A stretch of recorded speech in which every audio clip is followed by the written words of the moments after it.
Hello, and thank you for joining me. My name is Dr. Sharon Skembury, and I'm here to talk about different ways to structure business ownership. We're working from the Farrell et al. 2019 text, and we're focused on Chapter 4 today. So Chapter 4 presents the three primary ways to structure business ownership as a sole proprietorship, a partnership, or a corporation. And we're going to talk about each of these three in turn, and we're going to look at the advantages and disadvantages of each. So let's get going. I'm going to share the screen here.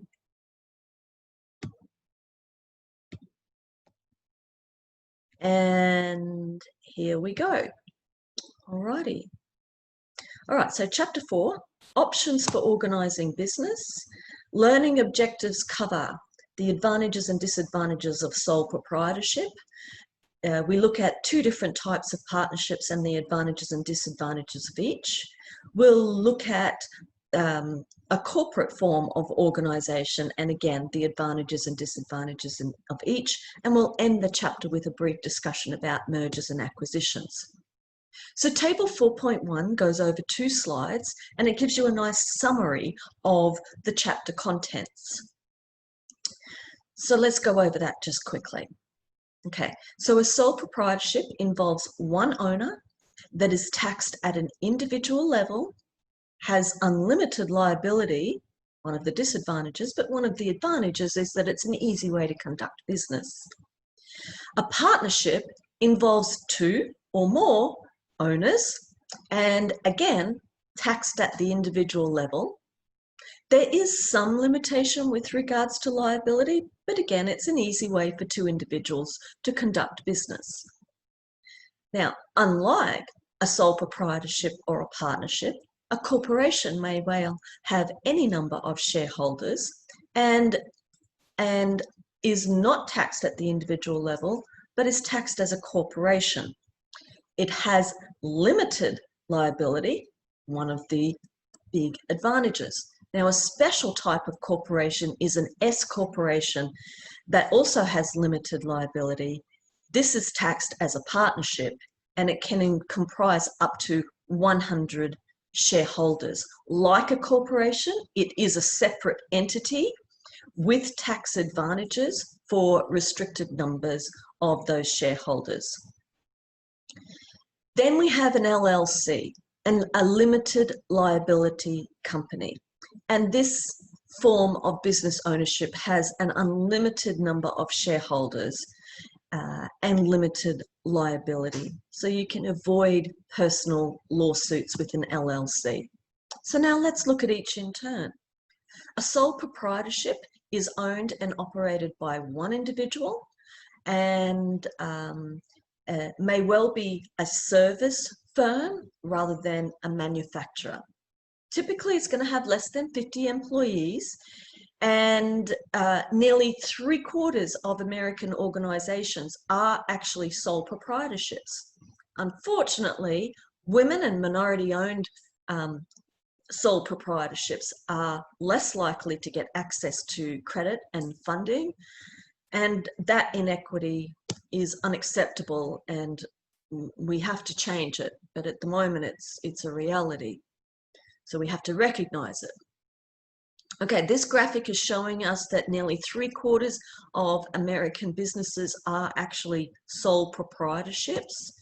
And the advantages of a sole proprietorship include easy and not so expensive to form.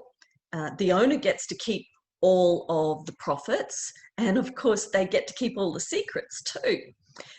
That one owner has a great degree of flexibility in terms of how they choose to operate and control the business. Government regulation is minimal. We've already flagged that this owner will be taxed at the individual level, and it can be this sole proprietorship can be dissolved easily if necessary. Now, a disadvantage, some of the disadvantages of sole proprietorships, we've already flagged: unlimited liability and maybe scarce external funding. The owner is responsible for everything, and so they need a diverse skill set. They need to know how to do everything in this organization, because they may not have the employees to do it for them. So the success of a sole proprietorship is very much tightly tied to the owner. We've already flagged that there may be issues with regards to securing talent, and that's because sole proprietorships are competing with the larger organizations to find those qualified and talented employees. Now let's talk about partnerships. Partnerships can be 2 or more people as co-owners, and a partnership minimises disadvantages of the sole proprietorship and maximises the advantages of the sole proprietorship. And typically a partnership is larger than a sole proprietorship, but smaller than a corporation. Now, this slide and the next slide, we're looking at 10 different key success factors for partnerships. 1, keep the profit sharing equitable based on the contributions. That means equitable for each of the partners based on their contribution to the business. Now, ideally, partners should have diverse or different skill sets that they bring to the table so that they complement each other. Ethics and compliance is definitely required, and effective communication is flagged as another key success factor. Maintaining transparency with stakeholders, definitely a good idea. Being realistic in resource and financial management. Now, hopefully the partners that are collaborating in this business have previous experience that helps them do a good job in this business. We want to be able to maintain work-life balance for the partners, and we also want to achieve a strong market orientation, a strong customer orientation in this partnership. And the final key success factor for partnerships that's flagged by Farrell et al. Is maintaining resources in line with the sales and growth expectations. Now, we need to be aware that there's 2 different types of partnerships. There's a general partnership where each partner has unlimited liability for the debts. And then there's a limited partnership. And these are typically more risky investments where the management is not shared, but the profits are. And the articles of partnerships related to this type of business ownership will list the assets that each partner is contributing to the effort. It will state which management duties each partner is responsible for. It also specifies the division of profits and losses, and also specifies any restrictions that have been agreed within the partnership. Advantages of partnerships: it's easy to form, easy to organise, greater availability of credit and capital. You're combining knowledge and skills from across the partners, and because it's not a large corporation, then there is agility in the decision making. Typically, the owners are quite close to the ground floor of the organisation. And another advantage is that government regulations are few or less than a corporation. Okay. Disadvantages: unlimited liability. You, as a partner in the partnership, you are actually responsible for each other's decisions.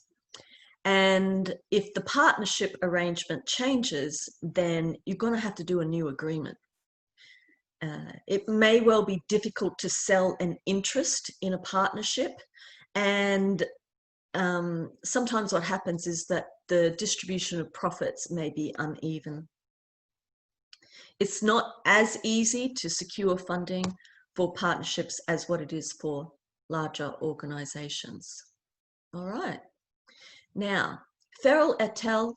Presents a little blurb about VIP moving and storage. Now, they are the official mover for some of the NFL teams, including the Titans. And what they have done very well is with regards to the customization of the services that they offer for the needs of the NFL teams, including the Titans. They guarantee their prices. They are very transparent in their pricing structure, and they are not affiliated with any major van line, and so they have the agility to customize what it is that they offer, including state-of-the-art equipment.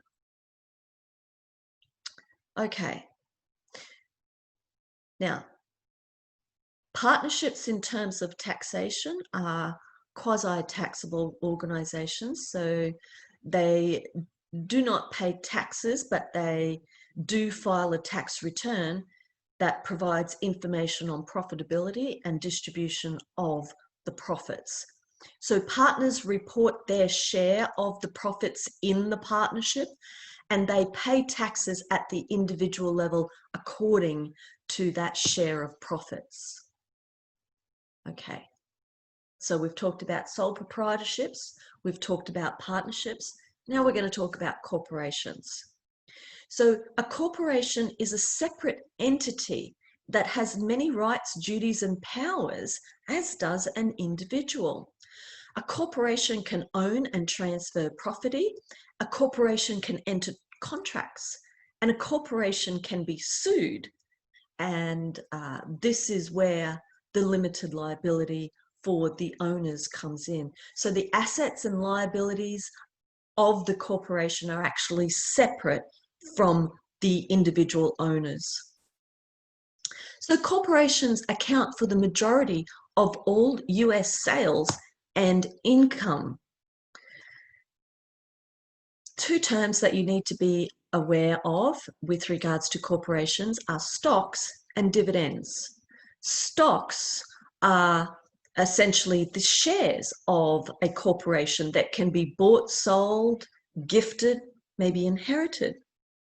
Dividends refer to the profits that are distributed to the stockholders. And not all after-tax profits are actually paid to stockholders. So there may well be some after-tax profits that are withheld. Now, corporations have to be deliberately created, and we describe that as incorporators creating the corporation. So you have to follow state procedure to charter the corporation, and the incorporators have to go through a legal process of filing legal articles of incorporation with the state. So then the state issues the legal corporate charter to the organisation. From there, the owners establish bylaws and elect a board of directors. Now, there's different types of corporations. We can have a domestic corporation. So this is a corporation that conducts business in the nation state in which it is chartered. And then there is a foreign corporation which conducts business outside of the nation state in which it is chartered. And then we can refer to an alien corporation. And this is a corporation that conducts business outside of the nation state in which it is incorporated. We've got table 4.4 here, which is flagging different American organizations that have more than half their revenue being generated from outside of the United States. So some of these American organizations include, for example, General Motors and McDonald's. All right. Okay. So continuing on with our discussion about different types of corporations, you can have a private corporation, you can have a public corporation. A private corporation is owned by just one or a few people. There's no stock that is sold to the public, and a private corporation is not required to disclose financial information publicly. In contrast, a public corporation does trade stock with the public or offer stock to the public, and they are required to disclose financial information publicly. Now, a private corporation might grow up and become large enough to steer towards becoming a public or a public corporation. And to do that, they have to offer an IPO. They have to formulate an IPO. An IPO is an initial public offering. And an initial public offering is when they sell stock of the corporation on public markets, on the stock exchange, for example, for the very first time. So this is their initial public offering. The IPO is a legal document that must be released to the public so that the public knows that this corporation is going to offer stock for public trade. So a public corporation, anyone can buy or sell or trade the stock. And there's two types of public corporations. There is a quasi-public corporation, which is owned and operated by government and provides a public good that may well operate as a loss. Utility organizations, for example. And another type of a public corporation is a non-profit corporation, which is focused on providing services rather than generating profit, and it's not owned by the government. Now, an important element of a corporation is a board of directors, and the board of directors holds the responsibility for meeting the corporate objectives on time. The board of directors are legally liable for mismanagement or misuse of corporate resources. And so it's a really important role that each member of the board of directors holds. There's two types of directors.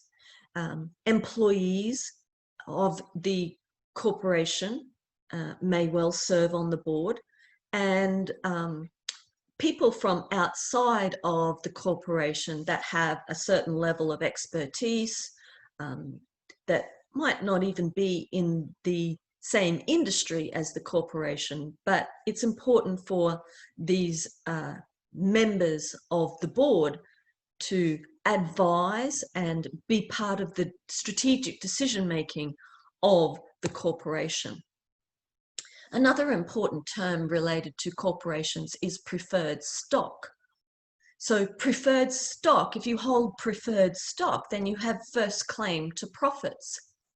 And dividend payments on preferred stocks are usually a fixed percentage of the initial issuing price set by the board of directors.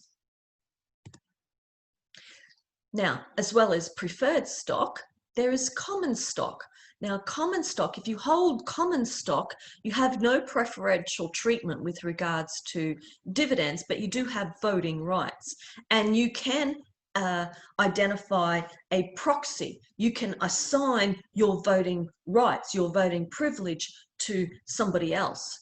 So there are also preemptive rights associated with common stock, where you can buy new shares of stock, for example. You get first dibs, in other words. Okay, so we have these different types of corporations, and speaking generally, advantages of corporations: limited liability, ease of transfer of ownership, perpetual life of the corporation because it's not actually associated with any one individual. The corporation is a separate entity of its own, and so it goes on forever and a day. Securing funding, external funding, may well be easier, and the growth of the corporation has much more potential. The disadvantage of corporations is that the corporation is taxed as a corporation, and then the shareholders are taxed as individuals because any dividends received must be acknowledged as individual income. There is a legal process, as we've just discussed, in forming a corporation. So there's legal costs involved, and there are government regulations such as disclosure of information to the government and the public that is required. Owners and managers of corporations are not always the same people, and they may well have different goals. A special type of corporation is a B corporation. And a B corporation is a corporation that has achieved a certain standard with regards to social and environmentalism. B corporations are about ensuring that the company is transparent and comprehensive with regards to their operations and how those operations affect the people and the planet involved. So environmental consciousness is very important to achieve B Corp certification. Now, an example, maybe surprisingly, an example of a B Corp that Farrell et al. Discuss is Cascade Engineering, who manufacture plastic products. And Cascade Engineering has taken a leading role with regards to government regulation and using government regulation as a motivation to improve performance on the social and environmental front. And sustainability is definitely their strategic focus in terms of business development. A higher profile brand that you may well know, which is a leader in the B Corp movement, is Patagonia, the outdoor clothing company. Okay. So here we've got the B Corp Declaration of Independence, and it starts out with the statement that we, as in B Corps, envision a global company that uses business as a force for good. And it goes on. And so corporations that have achieved these performance standards with regards to social responsibility and environmental responsibility have agreed to this declaration of interdependence. Now, apart from sole proprietorships, partnerships, and corporations, there are these two types of special types of corporations. A joint venture is when two corporations come together, or they may well be small businesses, and they form a joint venture. So the control within the joint venture can be divided equally, or one partner may well control decision-making for the ease of operation, taking a leadership role in the joint venture. And it's used for ventures that call for large investments, such as development of new products. Another type of corporation that is a special type of corporation is an S corporation. An S corporation eliminates the double taxation situation and retains limited liability benefits. Very popular with entrepreneurs, and it represents nearly half of all corporate filings. Now, LLCs, limited liability companies, have limited liability, and they are taxed like a partnership. This is considered the best blend of characteristics of corporations, partnerships, and sole proprietorships. And another type of business ownership that we need to flag is a cooperative. Now, a cooperative is a collective. It's a collaboration of either individuals or maybe small businesses, for example, where they come together to reap the benefits of belonging to a larger organization. And the setup, the priority goal for a corporation may well not be profit, but maybe it's about saving the membership money through achieving economies of scale in purchasing, for example. An example of a cooperation is REI. And REI, you may well know this cooperation. It's organized as a consumer cooperative. Consumers join as lifelong members, and in doing so, they receive annual dividends, product discounts, and voting rights, voting rights for board membership. This type of organization encourages customer orientation, and it has an emphasis on other stakeholders such as employees. Okay. Now, mergers and acquisitions.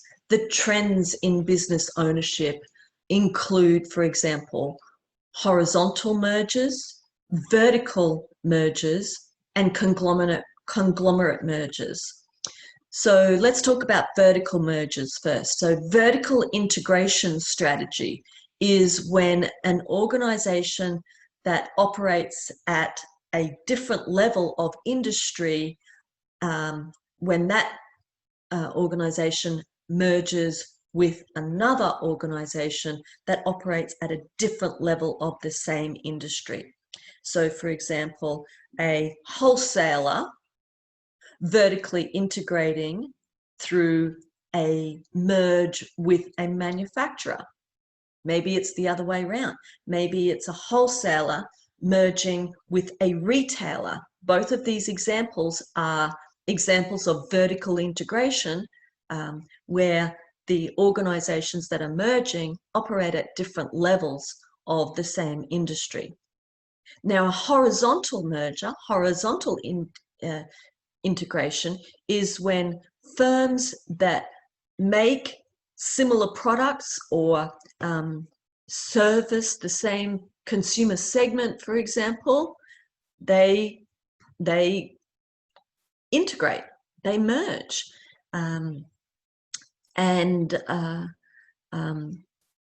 So they may be operating in the same industry at the same level. And so we've got this horizontal merge. Now, a conglomerate merge is when firms that operate in unrelated industries come together and collaborate in that way. So there you go, that's chapter 4. Thank you for listening, and I shall see you again shortly for chapter 5.